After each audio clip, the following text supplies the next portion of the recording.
In today's video, I'm going to teach you how to create a concept map in Miro. This powerful tool allows you to visually organize and represent knowledge, making it easier to understand complex information by visually linking key ideas and concepts. So let's dive into the process of creating a concept map using Miro. To begin, navigate to the Miro dashboard.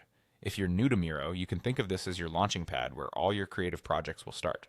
Look towards the boards you have access to under your team workspace, which is crucial if you're collaborating with others. If you're here as part of a team, your boards will be organized by the different projects you're working on. Once you're on the dashboard, you'll need to locate the templates. In the Miro dashboard, there's an option labeled Explore Templates. This is where the magic begins. Templates provide a great starting point, saving time and offering a structured approach to building your concept map. Hover around until you spot this option, then give it a click.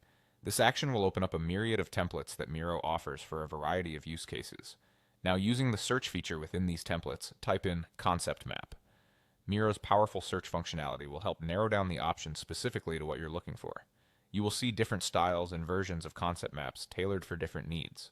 It's fascinating how this feature caters to various preferences, ensuring you find something that clicks with your vision or project. When you find a concept map that aligns with your requirements, select it. You'll notice a Use Template option associated with this map. This is your invitation to enter the creative space where you'll start customizing your map. After selecting Use Template, you'll be in the workspace editor.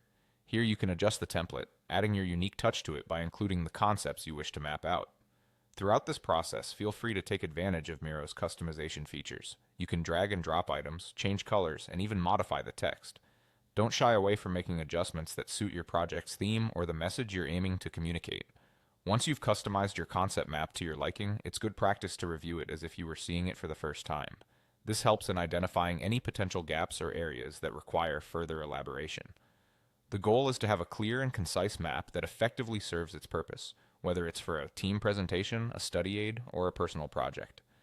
And there you have it. You've successfully created a concept map in Miro, a tool that enhances your ability to communicate ideas seamlessly and effectively. Thanks for watching, and happy mapping.